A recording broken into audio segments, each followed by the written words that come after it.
So welcome to the first of this year's Rotman Dialogues. We're featuring today Louise Barrett, who is a CRC in Cognition, Evolution, and Behavior at the University of Lethbridge, which is a place I had to look up when I first discovered Louise's work. I had no idea where it was. I assumed somewhere in the hinterlands of England, but in fact it's the hinterlands of Canada. The way the dialogue works is we'll invite Louise to say a few words up front, give some bit of background and contextualization, and then we'll invite our two discussants, Madeline Broadbeck and John Bowen, to interview Louise for us. So we'll learn about her work and its importance.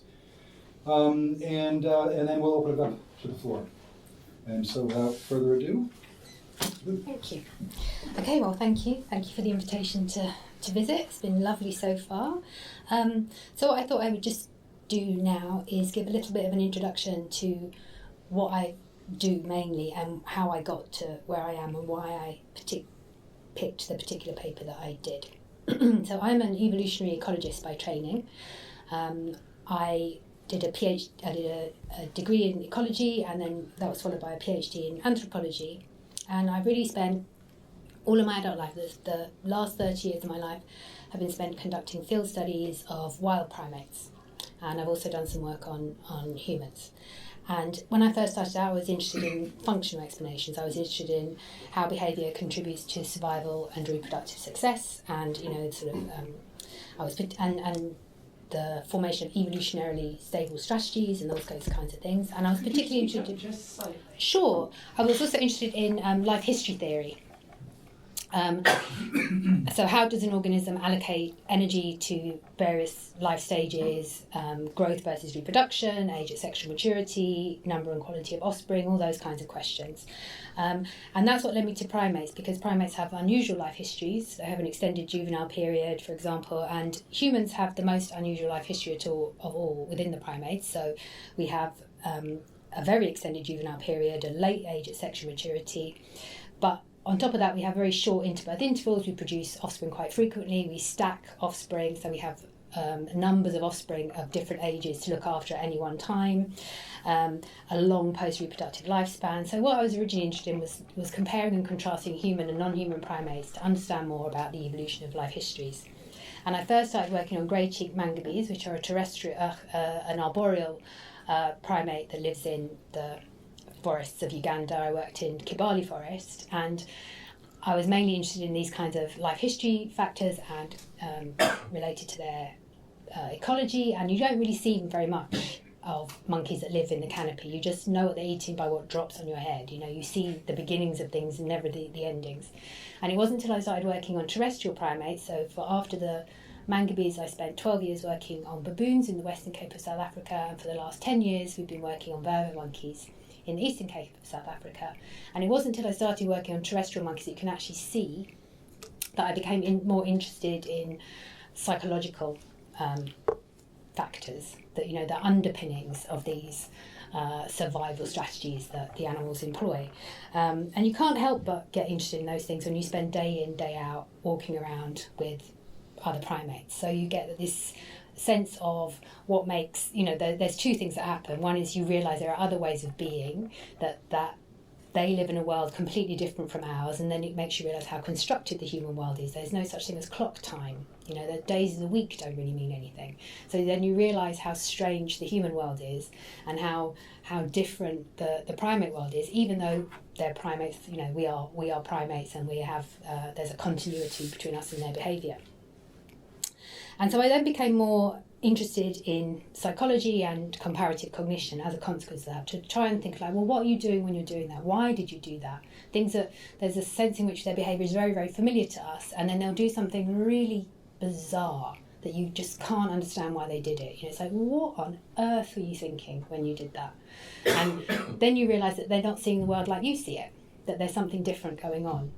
And so then I became interested in reading up more about, you know, cognition, psychology, and when I did that I noticed two things. One is that the intentional language we use to describe the action of natural selection, the metaphorical way we kind of anthropomorphise natural selection, it was transported straight into the animals' heads. That when you talk about, and this comes up a lot, that you talk about the evolutionary advantages of infanticide, and a male will kill an offspring that's not his own. It brings the female back into estrus more quickly.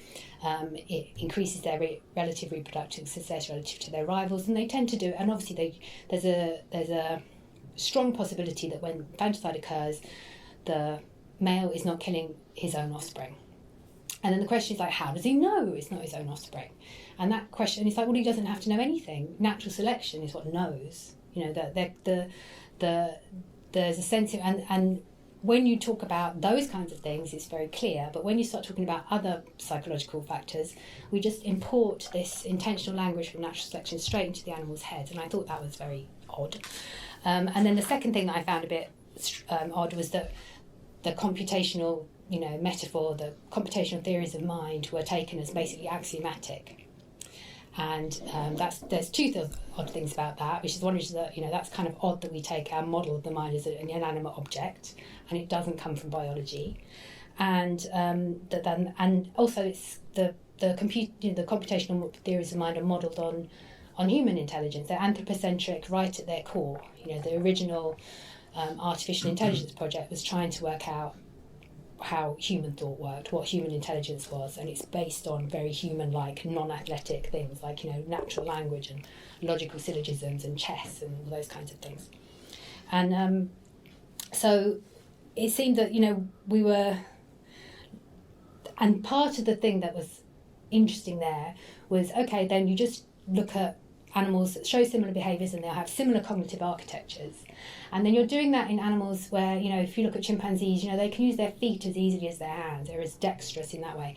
And if you think about dolphins, they don't have any, hands and feet at all. And so all these things that seem to make a difference, the different bodies that animals have and the different niches they occupy, weren't taken into account. It seemed as though that wasn't relevant. And in the computational viewpoint, it isn't relevant. And so then that's what led me to look for other ways of understanding animal and human minds. And that's what led me to people like the American pragmatists and Gibson, and into the area of what's now called 4E cognition, these theories of embodiment, like work by Mike and by Tony Chimero, and Enactivism, Evan Thompson's work, and the extended mind theories, Richard Minari, John Sutton, Andy Clark, all those kinds of things. And I realised that there was this whole alternative set of theories out there that would probably be more useful and more informative of how we could understand how other animals do what they do.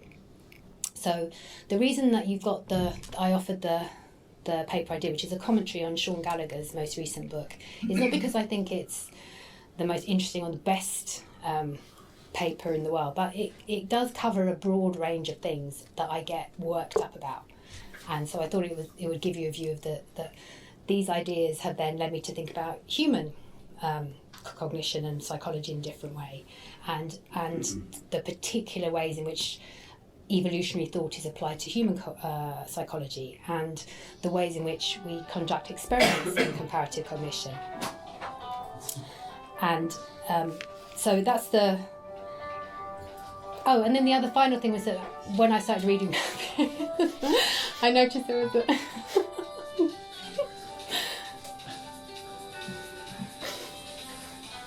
It was quite impressive, was it? It's like a whole symphony. Okay. I was just about to start dancing, actually. The final thing was that I started to realise there was a real lack of conceptual clarity in how we think about things like what social intelligence is and the social brain hypothesis, and this kind of loose way language is used. And then when you would ask people about this, and try to say, well, what do you really mean by that? How do you? And they go, oh, I'm not interested in philosophy. That's just philosophy. I'm a scientist. I'm doing science. And that was a very interesting thing to me. It's like, you've got a philosophy whether you like it or not, right? Even when you say you haven't got one. So that's how that led me to these kinds of views, and it led me away from the primates into looking at all kinds of other creatures, and ended up with so much that I ended up writing like a whole book about that, because I just realised that the ways in which comparative cognition is framed is that we're all somehow less hairy, more hairy, less talkative versions of humans, that we're really just seeing other animals as pale versions of ourselves, and these alternative viewpoints give a richer view of what it means to be a living organism, and so that's why I ended up where I am today. So. Awesome. Well, thank you so much for that. I just kind of wanted to let you know how we're going to discuss everything. So we're going to go through the paper part by part. Okay. I'm going to start with part 1, but before I do, I just want to say my name is Madeline again, and I'm a PhD student in psychology, and I actually do comparative cognition work in songbirds. So that's why I was asked to come talk to you today. So first of all, in part 1, you discuss enactivism and evolutionary psychology. Could you just briefly talk about what enactivism is? Okay. Mm-hmm. So it's that 4E kind of. Yeah. So my understanding of enactivism is, the notion that, as I understand it and how I talk and see it, is that you can't separate the organism and the environment. They come as a whole, and that there is a sense in which the organism brings forth the world, that it comes about through the interaction or the transactions with the world, that's how the organism makes sense of the world and generates meaning for itself. And so there's no sense in which you're ever divorced from the environment, and that therefore the kind of body you have and the kind of niche in which you live will shape how it is that you interact with and see the world. Mm-hmm. Okay, great. So you discuss in your paper how enactivism is, or Gallagher talks about how enactivism is more of a philosophy of nature than a scientific research program. And you say, however, it's not really that's not really the part that's fatal about it. It's more that accepting enactivism undercuts a key assumption of the views of some evolutionary psychologists.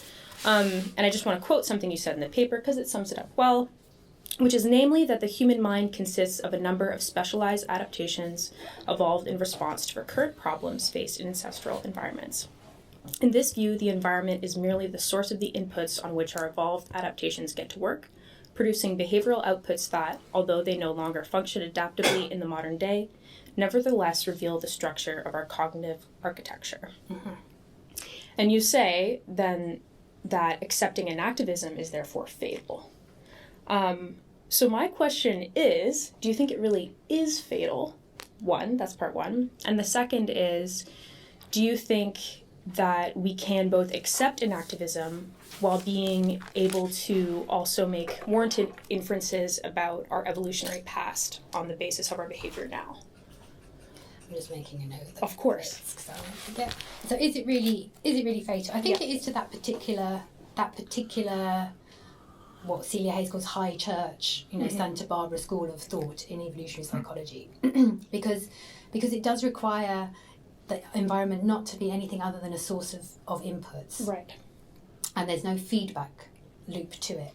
So it's very much one way and very linear. And there's the Tubi and Cosmides have this other metaphor in addition to the Swiss Army knife metaphor of this kind of, when they talk about phenotypic plasticity or cultural variation, this sort of jukebox model, which I'm assuming you still know what a jukebox is, because right, so yes, you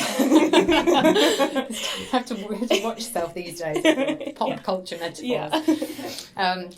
So that you just that basically you just plug in the same and you produce a different pattern depending on the inputs, but but those the creations of culture themselves, the ways in which we have created and used technologies now, the way in which we construct our worlds for us, that doesn't feed back and alter our minds in any way. Right. And so is this very and that has to be, if you're going to say yes, we can understand the evolved structure of the human mind. So they have to kind of resist that in order for their explanation to work. So otherwise, and it seems to me an implausible position, because it requires developmental mechanisms to be really robust. They always argue about how it's no, of course it's not hardwired, and hardwired is a terrible phrase to use, and they're quite right about that. But nevertheless, somehow, the inputs you need are either so minimal, or the developmental process itself is so robust against environmental change that you always turn out with these adaptations that don't quite function as they should, but nevertheless have been produced through development in exactly the same way as they were in the Pleistocene. And that seems to me inherently implausible. Mm-hmm. And I do think it's a case often when you read that work of looking at what we do today and just projecting it back into, I don't think it's good science either. It's not done very well. You're not starting with, a particular theoretical framework and then generating hypotheses as you should. You're looking at what we do today, thinking about what the past must have been like in order to produce those patterns, and then testing to see whether we have those behaviours and patterns. And of course we do, because they were the ones that you used to generate the hypothesis in the first place. So I think it is fatal to that. Okay. But I don't think it's fatal to an evolutionary informed approach to human behaviour, right? Yeah. So there's a difference there. We've come to a position, I think, where we think that evolutionary psychology is what an evolutionary psychology is, and it's not the only game in town. There are other ways of doing it. And even though I wrote down the first question, which was very simple, and I've now completely forgotten the second one, which I didn't write down. So what was that? Well, it was kind of, can we accept enactivism while being able to make warranted inferences about our evolutionary past on the basis of our behavior now? So... Well, I'm more ambivalent about that, because I think that as a consequence of these processes that, the impact of material culture on our, the ways in which we think about things, the ways in which our environments change. You go from small-scale societies up to large industrialized cities. We invent writing. Writing allows you to cooperate on a much larger scale than you could without it. You can keep records of things. You can more effectively cooperate with larger numbers of people rather than having to keep track of it all yourself. So it seems to me that the people of, and you only have to look at watch something from 50 years ago, and everyone is like, what are they talking about? What are those strange thoughts that they had? Sort of that. Women couldn't have the vote because, it's quite taxing standing in a queue, and we might all faint before we get to the front. And, those kinds of things. And, it's probably because your womb is wandering all over you, right? So we think all kinds of strange and daft things. So I think the people of, 400,000 years ago and 40,000 years ago, very, very different psychological beings from us. And the people, if we make it to the future, the people of, 400 years hence will be very, very different psychological creatures from us. And I think that is the thing that we need to study and think about, that we, that we are in a continual process of becoming. And that's the interesting thing to study about human psychology, what Mike Wheeler and Andy Clark called our continuous openness to change.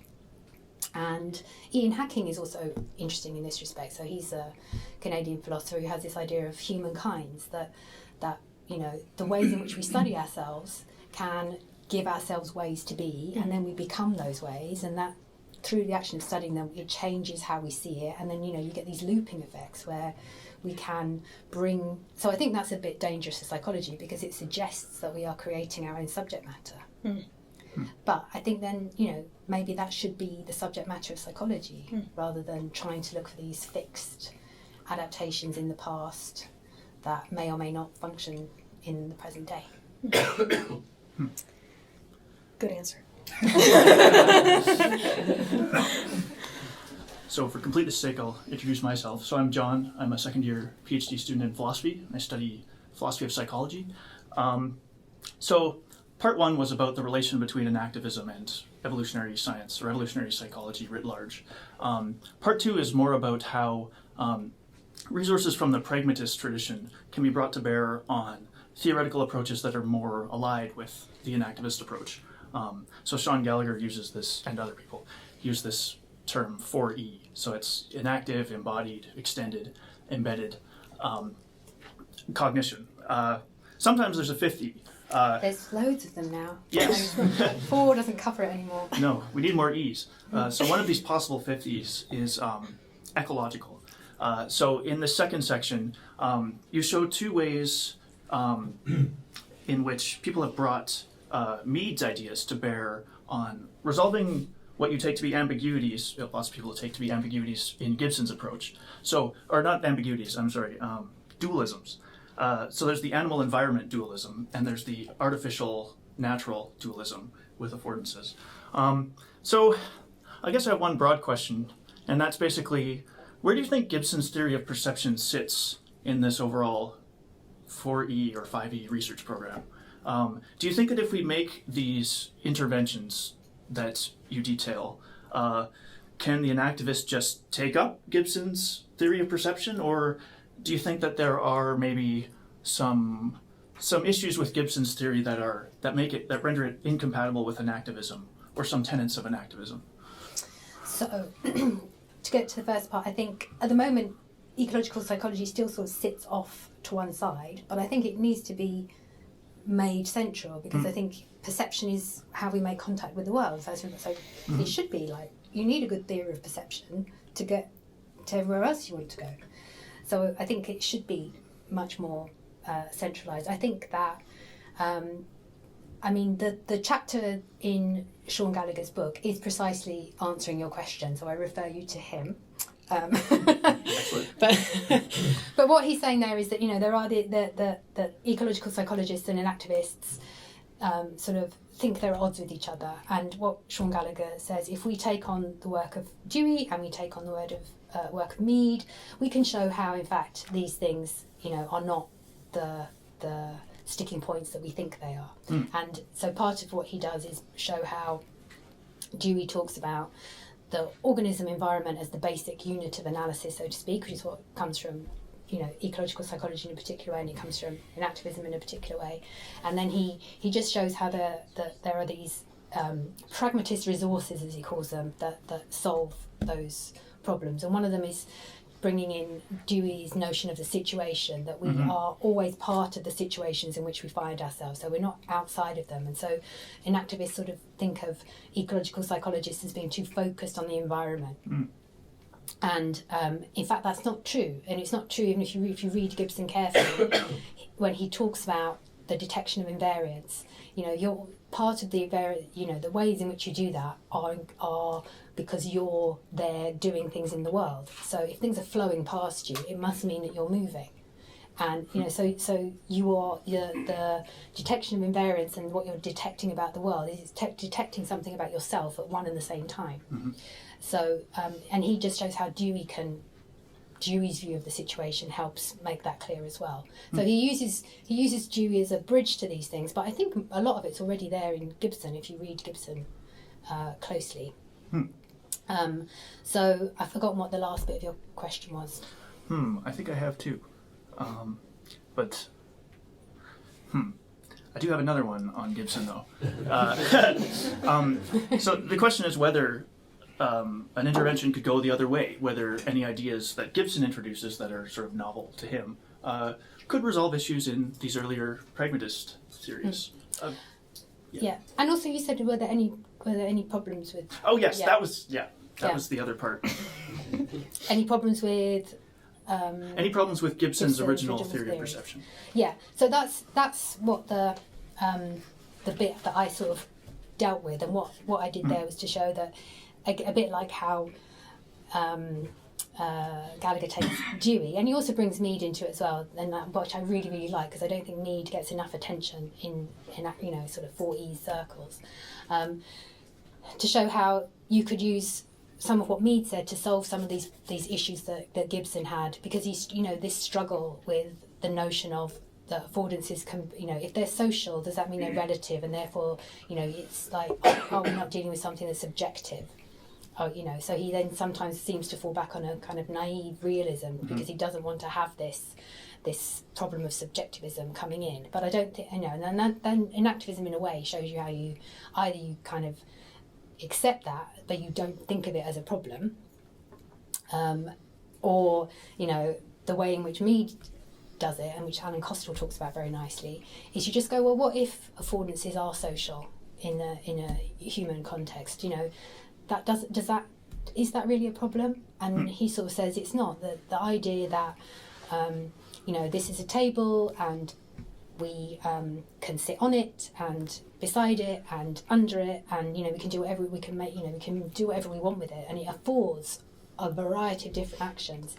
At the same time, knowing that it's like that tables are for sitting at and not under, in a sort of social conventional way, it doesn't undercut or undermine what Gibson is talking about. And Mead's work helps us to see that more clearly, because Mead is very much dealing with the social world. That's what he brings in very, very clearly, is how mind is a social emergent and selves a social emergence, and out of those come these kinds of conventions that we have about what we do with things in the world. But that doesn't mean to say that, at the same time, Mead is saying objects are collapsed acts, that we, and he talked about the manipulable area, that often you're like, what can you grasp? What can you, the things in your grasp that you see within your grasp are things you know how to, you'll know what to do with them, and then you'll know what to do with other things once you bring them within your grasp. So it's all very action oriented, but at the same time he presents it as a highly social theory, and that's what makes us. That's where you get this reflexivity that allows us to reflect on ourselves as others see us, and that generates the particular kinds of beings that we are.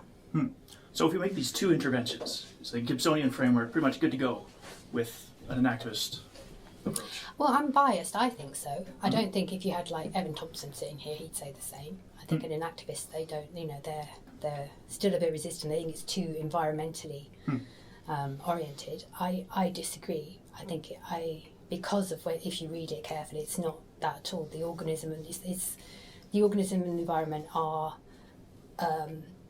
clearly the basic unit of analysis, and you shouldn't try to separate them. And that's what the definition of affordances in Gibson's original work says. That they point both ways. And I think that sometimes what people are objecting to is not Gibson's work itself, but the work of the sort of neo-Gibsonians from like Connecticut, like Michael Turvey and Shaw and those people, because in a sense I could be wrong about this, and I would like to talk to someone who had thought about it a lot more, like these two.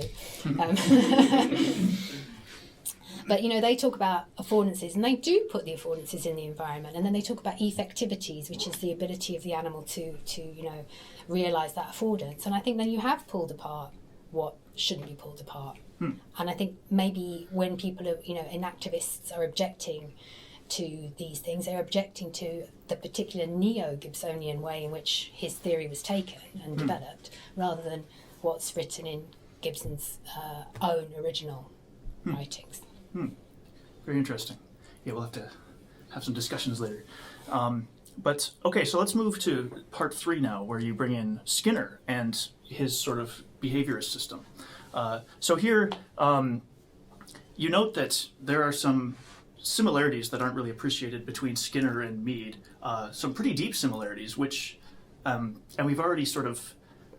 we're already comfortable accepting Mead's thought if we're enactivists, so maybe we should be open to accepting Skinner's thought. So I guess my question is, what does Skinner's approach have to offer the enactivist? So if you're an enactivist, what should you know about Skinner's radical behaviorism? And what tools does he offer you?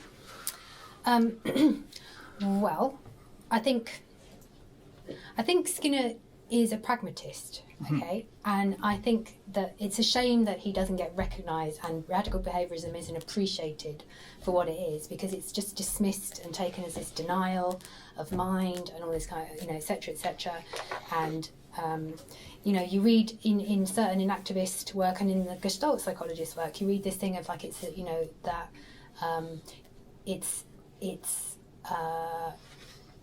you're denying the existence of all these things, and in fact Skinner didn't. Watson did, and in a way Watson's behaviorism implicitly accepts a kind of Cartesian dualist view, because he says, well, all these things like consciousness and everything, like we can't measure them, so then we can't study them, okay? But then if you're saying, well, we can't study them because we can't measure them, they're there, we just can't measure them. You've accepted that there is this split between the mind and the world and the body, and and Skinner just refused to accept that in the way that the other, the American pragmatists that came before him, like James and Dewey and Peirce, that they rejected this idea that there's this kind of inner private world and this outer external world. It's just one world and we all live in it, and that's what Gibson said as well. So I just think it's more like Skinner should be recognised as part of this tradition that exists alongside. So you have this kind of, the kind of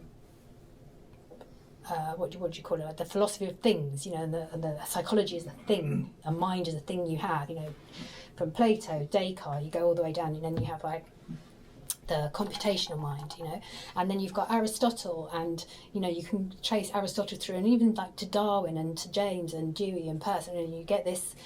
Well, not so much Darwin; he's a bit on that side, but the inspiration that they took from Darwin, the pragmatists, you can see it's the mind is more of a process. It's something you take part in. It's not something you have, and that's where Skinner sits. So it's more like a recognition that he isn't this kind of weird aberration. He's part of this long-standing pragmatist tradition of seeing mind in a different way to the standard Platonic Cartesian thing. And it's just a shame, like it's an interesting investigation in like the history of psychology or the sociology of psychology, of why it went the particular way it did, because it cannot be denied that you end up with a lot of theoretical sort of rat running, because that's easy and you can do it, right? And you then equate radical behaviorism with the experimental analysis of behaviour in a particular way, whereas radical behaviourism is the philosophy of that science. And Skinner's writings are very interesting, and he says, a lot of the things that he is accused of are not accurate. That, Dennett wrote a terrible paper called Skinner Skinned, where he says, that we respond to lots of things in the environment where we haven't learned the specific associations. And it's like, yeah, that's what Skinner pointed out. That's what he said. We respond, there is no... And the operant that Skinner talks about is defined precisely by the fact that it's not something you can evoke like a reflex. That's in the definition of it. But then still people talk about the fact that, you can't explain behaviour because you haven't learned this particular association for this particular thing. And, when I see these things, I don't just respond, blindly in response to this stimulus that I can't help myself. And that's what Skinner's thing shows. It's a probabilistic response. You're more likely to show a response if you have been positively reinforced. And, you're not obliged to. You're just more likely to, and it's a function. You have these functional classes. There's a set of stimuli that are likely to evoke a set of similar responses, and that's what So this idea that he's got this, you're confusing it with Watsonian behaviorism, which does come from like Pavlov's reflex psychology. So I think it's just a real shame, and I just want to stick up for B.F. Skinner, because he was. So that's the whole reason for this. It's just an excuse to bung a bit of Skinner, because it is. I really object to this thing of the way in which, if you talk about certain things that relate, like people will say that sounds like behaviorism, and you're just meant to like fall down dead. It's like a cross to a vampire, meant to crumble into dust. Absolutely. And that's the conversation over, right? They've won. It's a knockdown argument. It's not an argument at all. It's just sort of it's just like a slur that It is. But It is a slur, right? And you're meant to go and clutch your pearls, and then if you go, it is behaviorism, and what of it? Like, no one's got any answer. Because they don't really understand what you're talking about and what behaviorism is. So I just think it's like time to stick up for Skinner and this is the way that you can do it, because people are accepting of the work of pragmatists like Mead, and there is a market, there is a sort of a large contingent of people who think that these 4E approaches offer a true alternative. And I think there's a lot in radical behaviorism that you could use to very good effect, like not least some empirical findings, and the kind of the ways in which Skinner wrote about some of his things, that you could include and enrich our understanding of these 4E things, and not just treat behaviorism as though it's this kind of like spent force and be terribly embarrassed if someone accuses you of being one. So it's a kind of activist project more than a scientific project. Well, I'm very sympathetic to it, and it makes my next question maybe a little bit awkward, but I guess I was wondering if there are any aspects of Skinner's system which maybe are incompatible with an enactivist approach, which maybe need a little bit of tweaking to he's get on. wrong about lots of things. Yeah.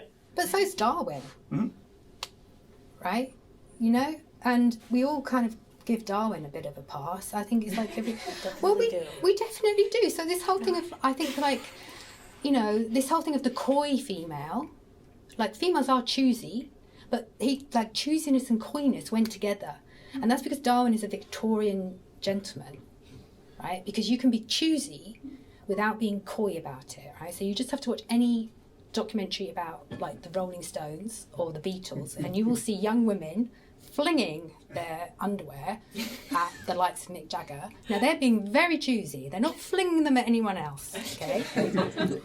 But they're not being coy about it. That's a great example. You can, yeah. And that. So these, you know, this coyness thing is clearly a hangover from how women were expected to behave in Victorian England, and nobody minds, you know, and everyone goes, oh yeah, Darwin, he, you know, and I think we should give the same license to other people who, you know, lived and worked in a different time, in the sense that you don't chuck everything out just because they're shown to be wrong about particular things.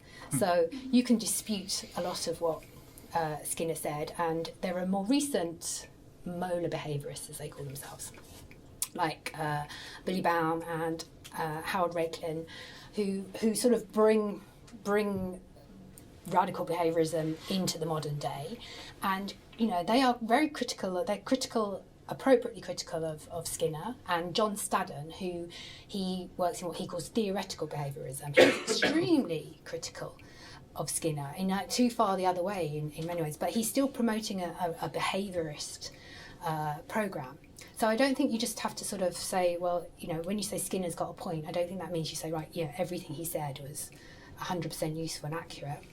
But I think it's wrong to dismiss it out of hand, because we'll end up reinventing the wheel, I think, is what will happen. That's the cost to it, that you'll just end up discovering things that someone else already discovered ages ago. So just be judicious. Just find the good stuff. It's just good advice for life, John, that is. Just find the good stuff. All right. I actually really liked how you included Skinner, because at first my reaction when I saw the paper was behaviorism. I had that reaction, and you tempered it for me, so thank you. I appreciate that. Anyway, in part 4, you go on to talk about how you believe an enactivist intervention is needed, specifically in animal cognition. And you kind of go specifically, even more so, into non-human primates and social cognition, specifically theory of mind. So as a comparative psychologist who doesn't study theory of mind or non-human primates, I was just wondering if you think enactivism can be used in other parts of animal cognition or other species that are kind of more different from human beings. I think there's even more reason to do it there. Okay, yeah. Precisely because you have different bodies and different niches. And so you need to, I think, you know, it draws on, you know, enactivism draws on things like, you know, the things that as an animal behaviourist I'm a bit more familiar with, like von Uschkel's concept of the Umwelt, right? Of course. So the good thing about this is, like, it's trying to get you away from seeing the world as, you know, and some people like seeing the world as we see it. So there are some people who advocate for a sort of, you know, a kind of an anthropomorphic strategy of saying, as long as it's animal-centered anthropomorphism, we'll be fine. You know, just put yourself in the animal's shoes and try and see it from their point of view. But you're not really doing that, are you, when you do that? And then, so there's a very nice example. I can't remember who it's by now, but in his, I think it's, it'll come to me. But in his book, he sort of says, okay, well, you know, you're a female mouse, and you know you need to feed your young and also avoid being predated. So when should you go out? What should you do in order to ensure that you can both feed your offspring and keep them safe and avoid being predated yourself. So, and so then, you can give that problem to your students and they'll come up with all these strategies like only go out at night and only do this and only do that. And then the strategy that females use is that they urinate and defecate and then their young eat her urine and feces. And I don't know about you, but I don't know anyone who would come up with that as the solution to the problem, having put themselves in the animal's shoes, right? Eat poo, right? That's not a thing that we would necessarily come up with. So I think that's the flaw in doing that. And I mean, to some extent, people have not necessarily done it by going, we're going to be enactivists, right? But there is work on, for example, maybe on New Caledonian crows, who are very good tool users, and the idea is that they maybe they're specialised for tool use. Maybe they've got maybe they've become cognitively specialised for tool use, and if there was this very nice paper showing that they have they have more forward-facing eyes and they have better binocular vision, and their beaks are much straighter than the other corvids and other tool-using birds like woodpecker, finches. So when you give New Caledonian crows and carrion crows and woodpecker finches in a task that isn't related to tool use, their performance doesn't differ. So this notion that New Caledonian crows are generally brainier than other corvids doesn't seem to hold up. So it's like, they're more specialised, their brains are just specialised for tool use, their cognition is specialised for tool use. But what this looking at their physical, their morphology showed was that they can engage in visually guided tool use much more effectively than other species. So they hold the tool alongside their beak, and because their eyes are very forward facing, when you give them a tube to poke a stick down, they can look down the tube while they're poking the stick in it, and that helps them solve the problem. Whereas if you're another kind of bird, you have a more hooked beak and your eyes are more on each side of your head, you have to shove the stick in, wiggle it about a bit, and then have a look at what you've done, and then do that again. So it's obviously a less efficient strategy. So the bird's eyes and its beak are not, then they're not its brain, they're not really its behaviour, they're not its cognition, but they are important. It's being made in the right way helps solve the problem, and unless you are attuned to thinking of how bodies and environments might augment and enhance and enable animals to solve their problems, you won't get there. Yeah. You won't think to look there. Yeah. Because you're assuming it's all happening once all the information is inside the brain.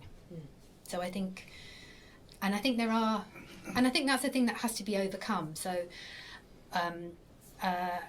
at Lethbridge there's a chap, he's just retired, but he still works on hummingbirds up in the mountains, Andy Hurley, and he does these field experiments on how they learn where nectar-filled flowers are and all these kinds of things. Really nice, interesting stuff on animal cognition. And there's another woman, Debbie Kelly, who works on pigeons, and she came and gave a talk, and she was talking about these things. She does it all in a controlled lab environment. And then Andy Hurley was talking about his research in the question period, and she went, but you cheat. You don't take them into the lab and take away all the stuff. They could be using all kinds of things, and only I'd bring them into the lab so I can see what the real cognition, right, which is whether they can do it in their heads without any environmental supports. And I don't, and he's like, it's not cheating, what do you mean? And it's that kind of difference in approach, because if you just think, well, pure cognition happens without any environmental supports, and then obviously that's what you'll do. But he doesn't see, the environmental supports that the animals use, they're as much part of its cognitive system as everything else. He doesn't know it so much, but that's what he's a much more of a sort of extended mind theorist, that the problem solving organism is the bird plus the environmental supports it uses to help solve that problem. So I think that's a thing that needs to become. And then you get these things where you see animals able to do things in the wild. Yeah. And this is obviously something I feel sensitive about. But you see animals doing things in the wild, that people take them into the lab and they know they can't do it. So whatever is happening in the wild, it's obviously you just confabulate, you're just confabulating, you're just making stuff up, you're just projecting, you're just seeing what's not there. And in fact, it might be, well, when you take them into the lab, you're removing something vital to their ability to solve the problem. And so I'm not mistaken in what I'm seeing. You've just, and maybe it's interesting to show that that's, it helps you identify what the relevant environmental support might be if you can show that with, that when you take everything away, the animal can't solve the problem. But it seems to me that that helps bring together field biology and ethology with lab work. If you understand that you're truly trying to work out how can it do what it does in the wild, and not just treat it as like a fiction on my part if I say they're doing something and you can't replicate it in a laboratory experiment. Interesting. So later on in part 4, you draw our attention to a problem in the sort of theory of mind literature. And the problem is basically that the experiments people are using to assess whether or not non-human animals are employing a theory of mind is that the experiments don't really actually assess whether they're doing anything like that. So you draw our attention to what you've called Pavanelli's problem. So I'll read a little quote where you characterize it. So it goes like this. So it's impossible to determine, on the basis of nonverbal experimental evidence alone, whether a human being is using a behavior reading mechanism or a mentalizing mechanism to solve a task.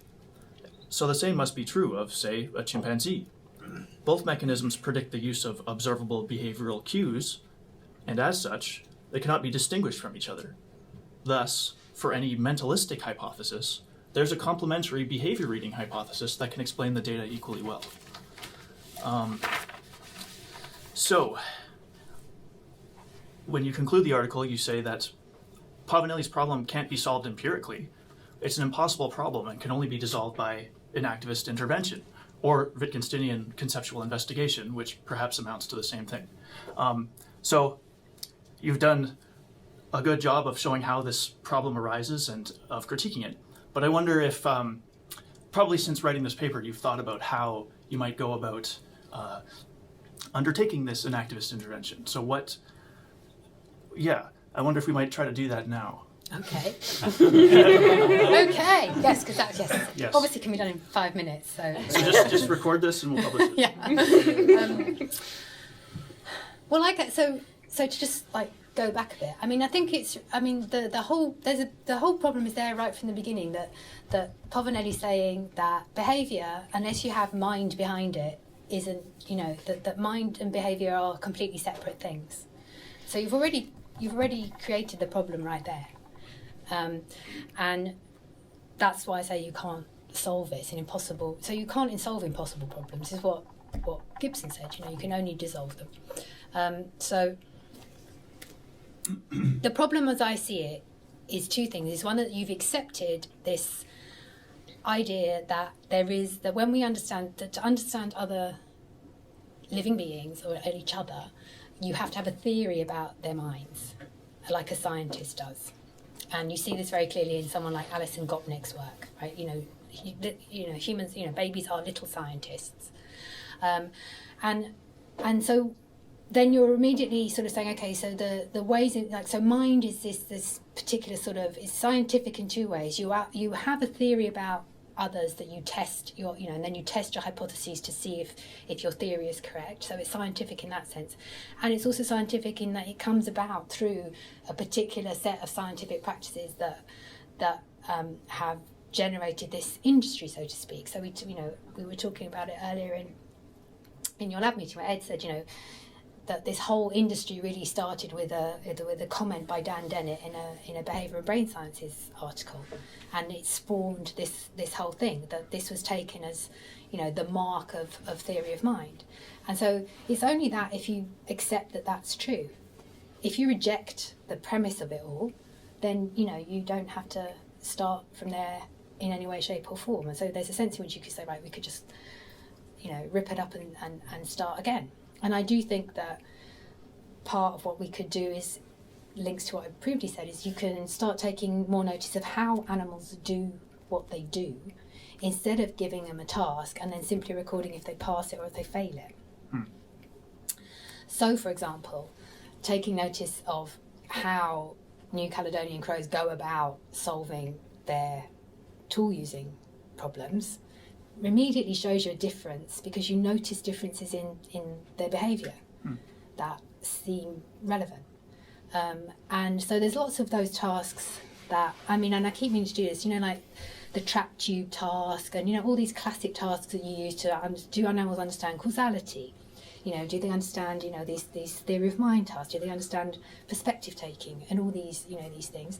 And then you never really look at, you're just told what percentage did they pass or fail. And the interesting thing is there's always Sarah Shuttleworth has written about this, the chance is always like 50-50, and as long as they do better than chance, they you go, yes, they can achieve this.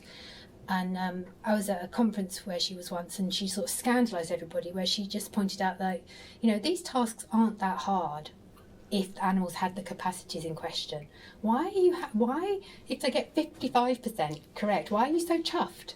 They think that they should be getting 100% correct. Mm-hmm. If a human got 55% correct, you'd be going, oh my goodness, so there's something desperately wrong with this person. And everyone was sort of like, oh my God, very disgruntled and upset with her. Yeah. But she was absolutely right that these tasks that are given are very intuitive and easily understandable, and yet animals don't seem to pass or fail. And so why don't we look at why they fail when they fail, and are the failures going to be more interesting than the passes? And and we've seen this. We've seen this before. So there's this very famous study with monkeys. And it was seeing whether they could they classify, or did they show the concept was like, could they classify pictures into certain categories is more accurate. But what the paper said it was like, do they have a concept of person? So they showed them photos of human beings and photos that didn't have human beings in them, and said, okay, can they learn? You train them on one set, and then you give them a novel set of photographs, and will they correctly classify the persons from the non-persons? And for most part they did. But the interesting thing about this study is that they looked at the failures, and what got classified as a person in this study was a watermelon and a dead flamingo and something else, right? And all the things and something else like a plate of salad with tomatoes on it or something. Okay, now it's like, none of those things, what is going on here? And then it turned out that they're all reddish pinkish in colour. And it turned out that the training set that they had given the monkeys had something red in every single one of them, completely inadvertently. So, again, it's like, you end up with the psychologist's fallacy. You've taken your analysis as what your design of the experiment. You immediately think that that's what the animal will see what you see. And in this case, it was clear that they hadn't picked up on that at all. And then, so looking at the failures told us what the animals were actually doing in a much more informative way than.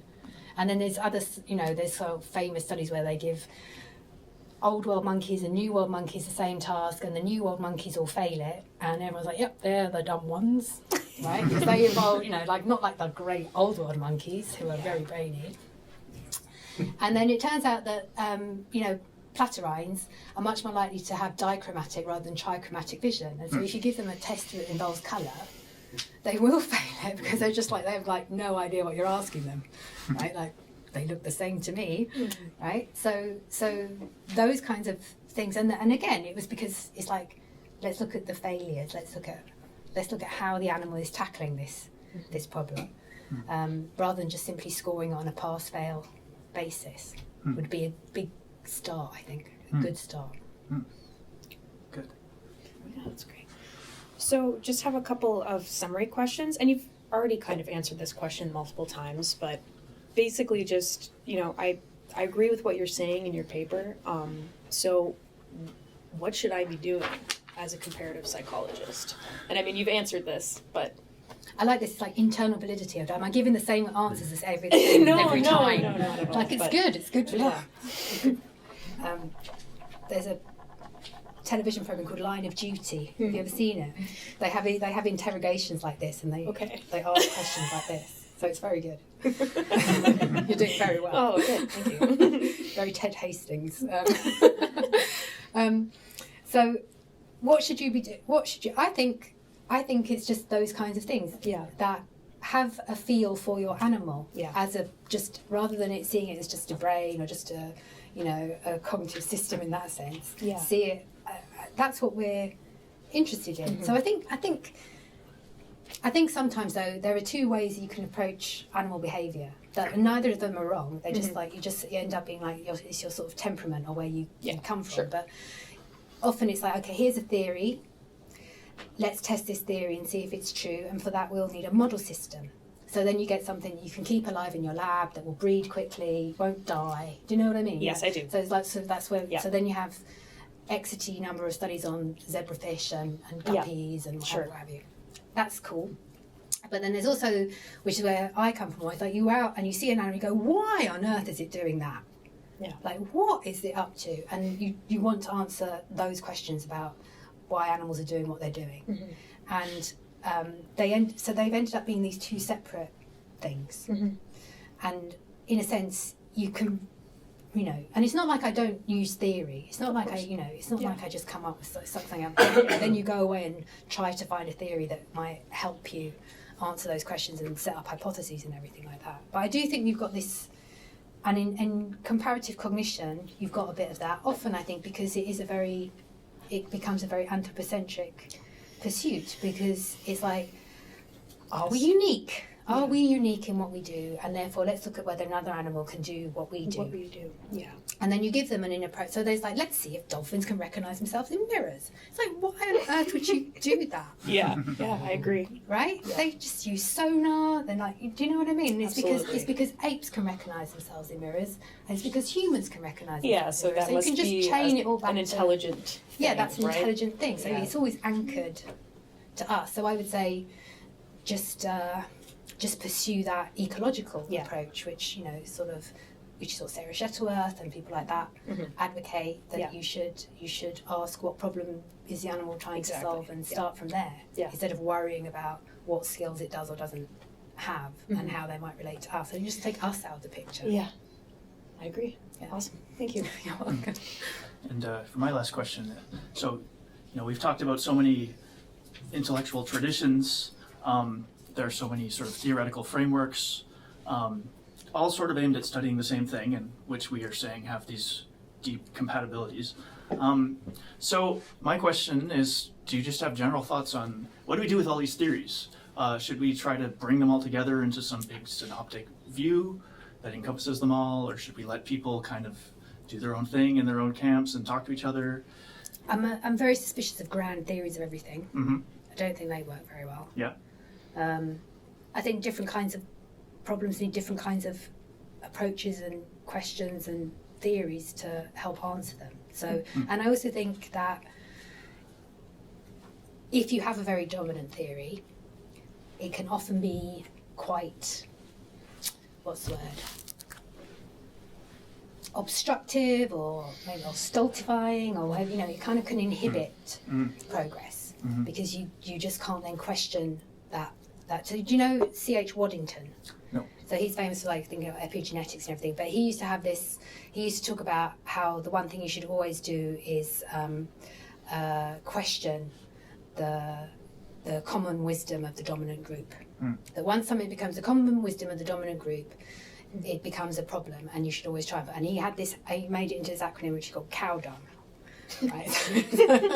So you need to sort of avoid cow dung, which is that you get stuck in this particular model, and it becomes very difficult to shift it, and then you end up going down blind alleys, and that's the sort of, it's a bit sort of Kuhnian. You end up with this normal science. You're just trying to shore up this one thing, and then finally, boom, it breaks, and and we know that doesn't really work. You just have to wait for all the old people to die, and then you can start doing something different. So we know how it really works. But so I would say, which is what Tony Chimero says in his book, where he quotes Chairman Mao in a kind of interesting way, where he says you should let 1,000 flowers bloom. And I think that's the right thing to do, because if you have competing and incommensurable paradigms, then what you have to do is when people come up with data that doesn't fit yours, you really have to take notice of it, and you have to then say, okay, you have to deal with their data and think about why doesn't it fit with your thing, and you can't just sort of brush it off, or you can't fold it into yours because it doesn't fit in your paradigm. You really have to work with other people's data and then see whether you're wrong about something, or in fact they're wrong about something. But you have to do it in a different way. You can't do this kind of standard dominant paradigm normal science thing until it breaks. I think that's much healthier way to go about things. Thanks. Well, that concludes our questions. Yeah, so let's open things to the general audience. One thing I will note, as you can see, there are cameras here. If you end up getting on camera and wish you didn't, just let our videographer know, and when we edit it, we will take that bit out. But yeah, I really enjoyed that. That was wonderful. I guess one question I have, because I'm a fan of pluralism, is how, you talked about the fact that some of these individuals, they are kind of wedded to a paradigm, do your experiments within a laboratory rather than out in the world.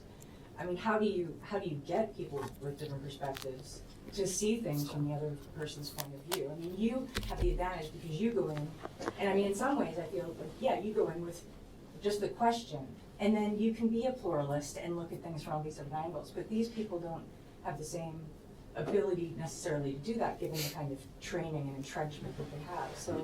So it's easy to kind of say, this is what you should do. But yeah, so do you have any advice for how best to be a pluralist, or and yeah, I mean, do you think people are so entrenched that they can't see things from other people's theoretical perspective? I think some people are, right? I think, I mean, you can say someone like Maddie because she's young and she's like not been fully formed yet. You know what I mean? And I think, and what I mean by that is you are a well-formed and obviously well-rounded person. I didn't take it that way.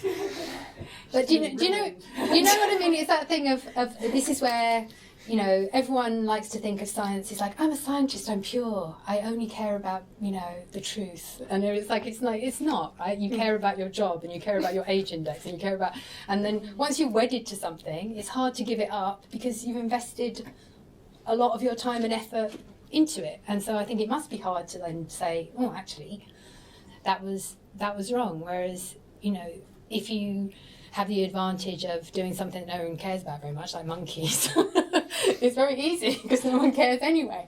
So if you go, I was wrong about that, they'll go, oh, fair enough.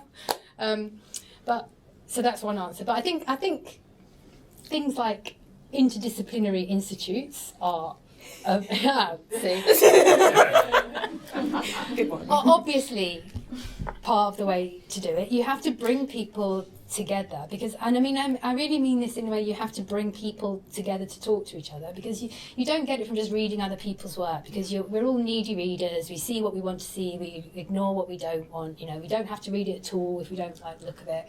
But if you bring people into an environment where it's like, okay, let's all talk, sometimes you can change people's minds or give them something to think about just by virtue of that. I mean, I'm a big believer in that. It kind of really can make a difference. And then I suppose the other thing is, I'm all inspired by Greta Thunberg and Thunberg. So now I'm just going to say, we have to have a new system. The system we have now, I think, when I'm at a university which was a small undergraduate university that recently became a graduate, it has a comprehensive mandate now, and has research, but it has this massive liberal education, ethos, and you have to do a variety of things, and there are dedicated courses where you get one topic and you get someone come in and talk to you about it from all different perspectives. So you get the social science perspective on it, the humanities perspective on something like identity, and you get the scientific viewpoint on that, and you come in and people are talking about things, and it's not like you have to kind of be all Coca-Cola, teach the world to sing about it and sing. People come in and are vehemently disagreeing about it, and they're giving completely different viewpoints on it. And the whole point is that the students need to know that you can do that, and you can also disagree about things in a way that isn't, it doesn't mean you're a morally terrible person, or being right or wrong about something is not something to worry about. That you can disagree, and through that disagreement maybe you can either just agree to disagree, or you can come to some kind of ways in which you could potentially move forward. So I do think there's a sort of, that's what we're really meant to be doing. And I think the ways in which you sort of get funneled into things and then trained into one particular point of view. If you take a sort of Skinnerian view, I mean, this is why Skinner's interesting, because he sort of recognised that, which is where Dewey, the link to Dewey, that we are part of, science is a form of human behaviour. And so you need to look at how science works and how scientists behave in terms of the antecedents of their behaviour, what they do, and then the consequences of it, because then you'll understand why scientists behave like they do. So we should take, so I think that's a very interesting thing to do. As one of the few scientists who recognised that we are also responsive to the contingencies of our environment, even as we are studying how the contingencies of our environment influence our behaviour. So, yeah, we need to recognise. I mean, that's what's come about with all this replication crisis in psychology. I think this a lot of people are saying, lots of people are talking about, let's change P, let's make P values more stringent, or let's do, and then there's another set of people going, it's all about, there's a massive set of perverse incentives in the academic system, and until you change those perverse incentives, you're just basically selecting for bad science. So this Richard McElreath and Paul Smaldino wrote a paper called the Natural Selection of Bad Science, where they used an agent-based model to show that if you continue in this way, we will end up with bad science because of the sociology of it, not because nothing else needs to happen. You can change the p-values all you like, but unless you change the incentives, we're going to end up in the same place. So I think it's that kind of thing. We need to root and branch it. We need to be like revolutionaries like Greta. Thank you. So look, I got it. She went like that. She went like that. Job done. So it's a very interesting perspective, and I can see how it would come out of doing field studies. As an experimental psychologist working with humans, I wonder what are sort of the implications for, shouldn't I be just studying in field studies then, or is there still room? I mean, this is sort of exaggerated, but is there still room for experimental control? Yes. Because it's always contrived, right? Yes. So where are the boundary conditions where I say, Yeah. I need to be more in the field and ecological validity paradigms versus when do I need to have that strong experimental control? Do you sort of see guidelines there? I mean, I would sort of put it slightly differently, which is to say, there's like an ecology of the laboratory, right? So when people come into the laboratory, they're coming into a particular ecology, which is like interesting of itself. But that's not the one we want to really understand. No, but I mean, so I think that's the problem. So there's a paper by Mook called "In Defense of External Invalidity," which I think is fantastic, because he's basically saying there's nothing wrong with external invalidity, because you're bringing people into the laboratory and you're saying, okay, under these set of circumstances, we can make people do X, Y, and Z. And that's very interesting. And the fact that you can't generalise it outside of that is not a problem, because you're still saying what a human being is capable of when you set them up in particular ways. What does that tell you about how people will respond under a particular set of circumstances? And the problem comes not from that, from controlling and using experiment. It comes from then saying, and now we should change government policy because I have shown in the laboratory that, and you don't know whether it will generalise. So his thing is like, there's nothing wrong with doing these kinds of things. It's informative, it's interesting, it'll tell us something about human psychology and behaviour, but we just have to recognise that it's not something you can necessarily then pronounce on as common to all people, always and all where. But we might still be missing out on I think we probably are. So I mean I do think these are things that are interesting, that often we're not studying the right, or there could be other studies that you could do that augment the ones you already do. So because when people come into the lab, they're not coming in like all fresh and clean, they're bringing their history with them. And then you can see when people you can see them basically deciding, so I've helped run human experiments in our department, and you can see, and when you bring people in, they're students and they fill in the consent form and then they get everything explained to them, and you can see them thinking of like, okay, what's my kind of policy for how I'm going to do this? Do you know what I mean? It's like they're presented with something that's completely outside what they would normally do, and you can sort of see them thinking about how am I going to do this? So if you give them, there was one where we had to get people to do this sorting task of sort. It was just a preliminary thing for some face recognition thing, and I just helped out, and they had to sort of sort faces into like good looking and bad looking. It was just to get a scale of attractiveness so that you could then show attractive and unattractive face or whatever. And the way people were sorting these faces into piles and making it was fascinating. And no one was interested in how they were doing it. It was just like, as long as we get a rating at the end. But to me, it was really interesting the way people, because some people were clearly just going like, okay, I can just get rid of all of these straight away. You know, they were just, you know, these are just like, nope. And then they were spending a long time like farting about with the ones that they thought could. And then other people would take one picture and look at it very closely for a long time, and then they put it like precisely here. And then they pick the next photo.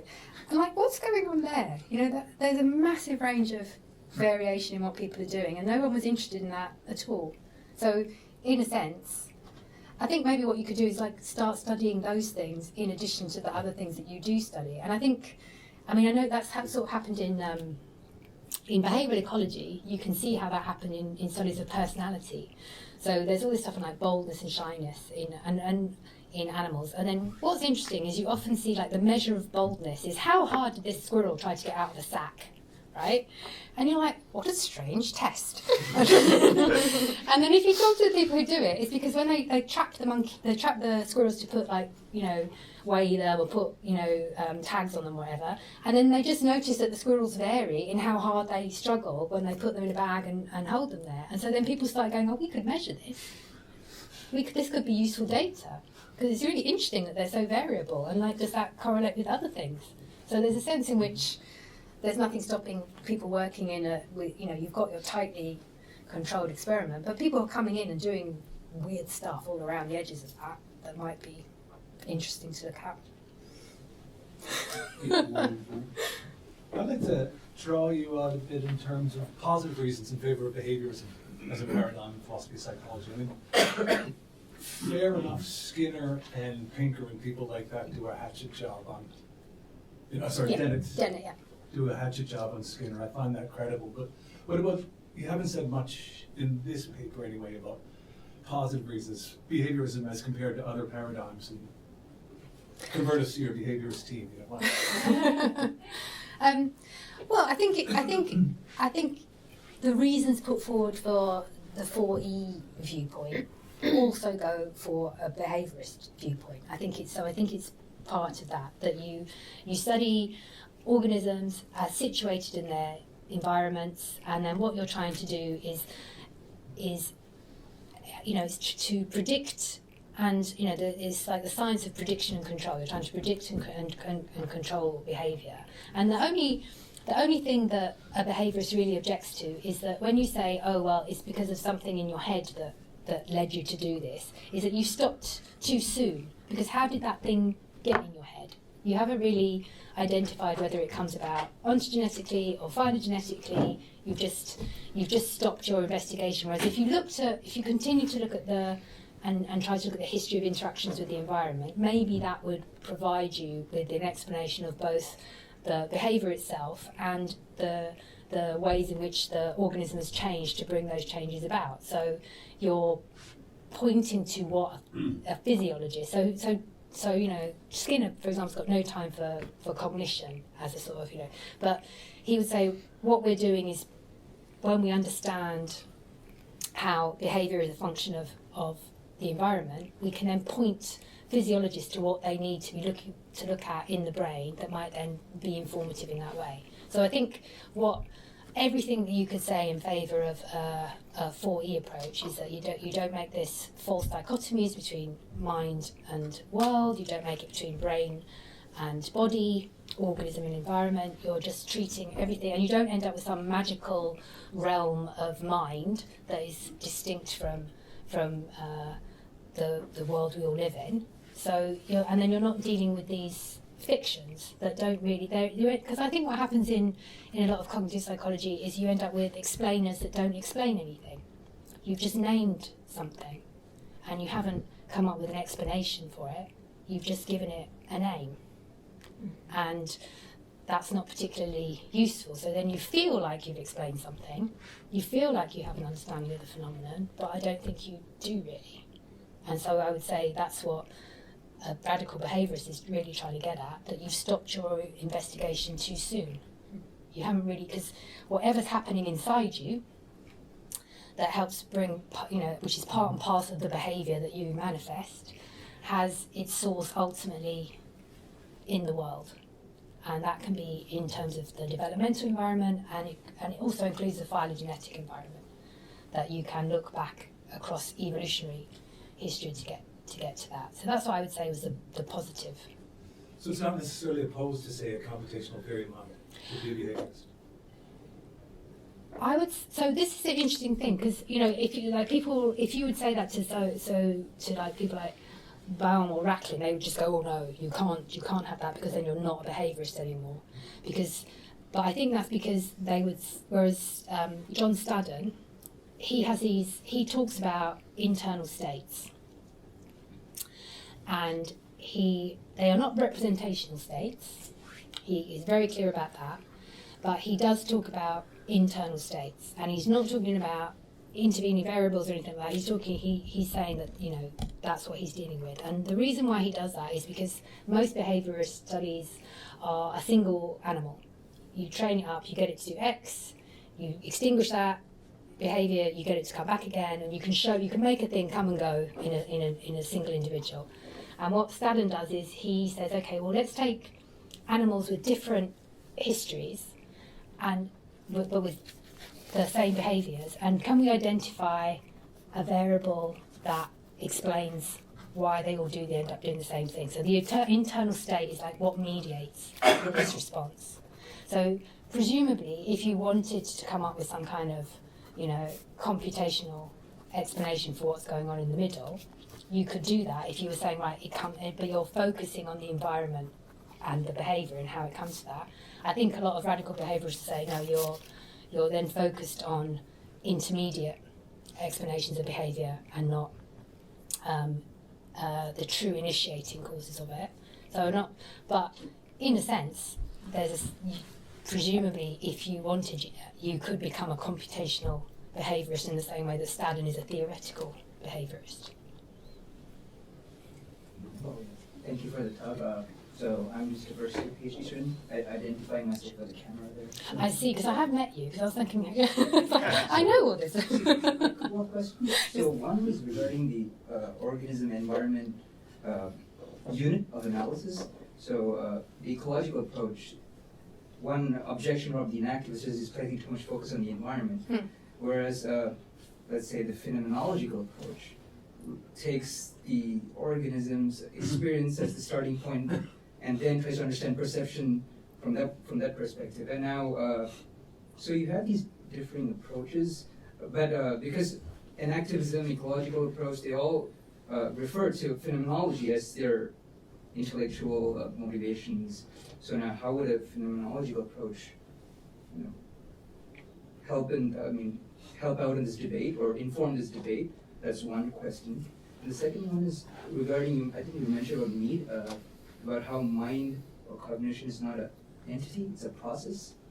So now, that got me to wild speculation, do we need to change our ontology now? Because there's interesting work in biology where they're going into, you don't look at static entities, but it's all dynamic. So bio processes, so how does, should we start rethinking our ontology now? So to answer the last one first, yes. Harry Heft in his book says psychology has a flawed ontology. It's based on inanimate objects and not on living beings. So in that sense, you have to kind of have a different ontology. And if you deal with living beings, then you end up thinking much more about processes, because organisms are processes. In a very fundamental sense, we are sitting here all desperately trying to, defy the second law of thermodynamics. We're all resisting entropy, right? And that's a process. So yes, that's a simple answer to And then the first one, I mean, I think if you're going to bracket off everything else and just study experience for itself, it does seem very difficult then how you bring the environment into that. But I think you can do it by what I would do is bring in a different theory altogether, which isn't in any way related to phenomenology as far as I know. It might be, I haven't looked in the roots of it, but it's a cybernetic theory, so it's Bill Power's perceptual control theory. And what he says in that, so he basically, the basic premise of that is that behaviour varies in order so the organism can sustain a stable perception of the world. So the simplest way to think about that is like when you're going, you're driving a car and, you want to keep a steady speed of, 60 k's an hour or whatever. And in order to do that, you have to move your feet on the brake and the accelerator constantly because you're going uphill, going downhill. So in order to keep the steady speed, you have to vary your behaviour. And then what emerges from that is, he says, then you have to be very sure about what variable the organism is trying to control. So you have to see it from the inside, so to speak. So he gives an example of a gymnast doing a routine on the beam.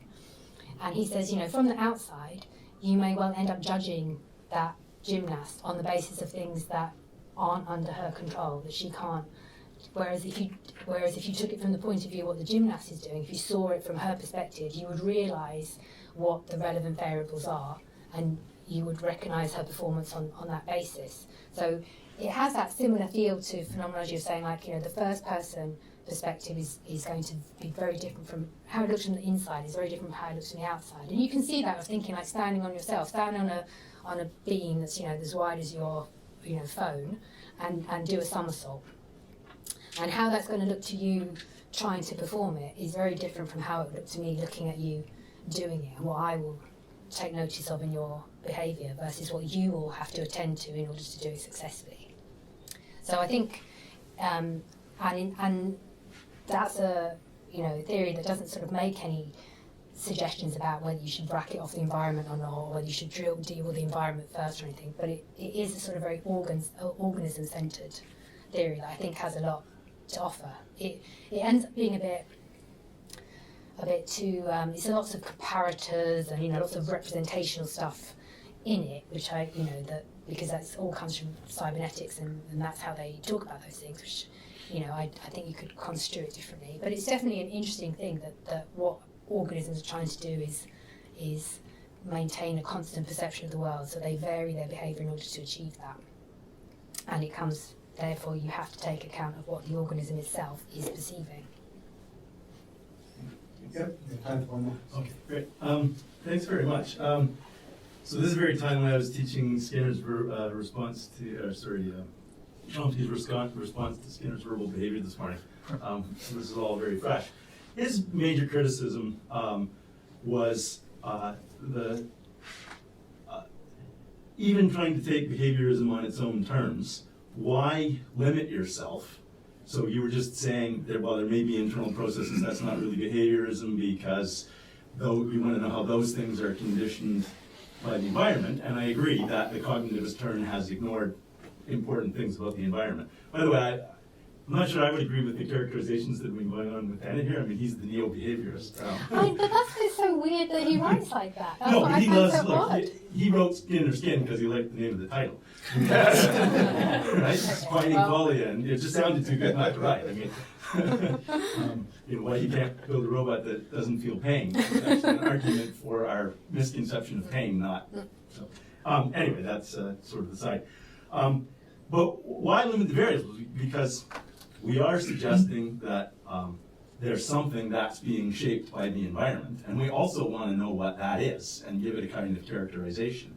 And particularly, Chomsky's got this lovely example. You look at a painting and you say touch, or it clashes with the wallpaper, and he pulls the reverse move on Skinner that that you're saying things have to go to the environment, and he's saying you need to see the response by the person in order to determine what the controlling stimulus was supposed to be in the first place, and that's mediated by internal mental states, and you can't get one without the other. So, I mean, that's kind of a standard criticism. So what I'm wondering in this age of pluralism, why can't each side learn more from the other and be more sympathetic to there are mechanisms inside our head that are being deeply shaped by the environment, but nonetheless, what are they, and how are they part of the controlling mechanism such that the animal's, very often you've mentioned the animal, we need to see it from its point of view and stuff like that. I mean, what is a point of view if that's just all conditioned by the environment anyway? I agree. I think there should be more learning from both sides, which is why it is disappointing that that you just dismiss behaviorism as out of hand. And then that is. I mean, I agree with like what Skinner says when he says why I'm not a cognitive psychologist. I think there is a lot of just naming and not explaining things, and that all those things that you end up with, what he calls mental fictions, where you haven't really identified a mechanism at all. You've just named something, right? And and then you can see that in the he was very interested in the etymology of words, because he thought and have you read like Theodore Sabin, who writes about the myth of anxiety and things like that, that you start with these physical, it comes from the word meaning a constriction in your throat, and that's where anxiety comes, that's the word anxiety comes from that, and then it gets transmuted into the mental state or the emotion that produces the feeling of the constriction in your throat. And so then you have this completely circular thing that you've used the physical manifestation of that has a name. You've then transmuted that into the thing that produces that physical response, but you haven't actually identified it in any way, shape, or form. The only reason you know it's there is because you have this constriction in your throat, which is what it was named after in the first place. So, and that's I think that's what he was getting at. So I think we should learn from. I think it's quite encouraging. There was a recent special issue that Mike and Vicente were in, which is like a Gibson. Is there such a thing? Can you have a Gibsonian neuroscience? I mean, those are the sorts of questions we should be asking and dealing with, saying like, how do you bring brains into a behaviourist view? How do we do these things? The thing that I find difficult with the cognitivist view often is that you have the brain doing its stuff, and then there's this special information stuff that seems to float above that isn't the action of your brain, and it's not your behaviour, and people deny that they're talking about bits of the brain doing stuff, but they're talking about information processing, and it's like, well, what's that? How is so again, I think in that sense maybe there's also to be a bit of hard thinking in the cognitivist side of things, of doing that kind of analysis of the terms that are being used and what do they really mean and what are you really talking about. Because it's all too easy to just gloss over it, and you use it to not hide a multitude of sins, but to avoid dealing with some difficult questions, because you don't have to, and then you can just carry on doing the science. So I think that's. But I mean, I do think that review by Chomsky is really terrible. I don't think he even read the book. It's all about rats. His review. There's not a rat mentioned in verbal behaviour. And it's called verbal behaviour, not language. Like he talks about language, and Skinner's talking about verbal behaviour. That's why he called it verbal behaviour. Right. Because he's not talking about language. Chomsky kind of thinks that language is the cause of verbal behaviour.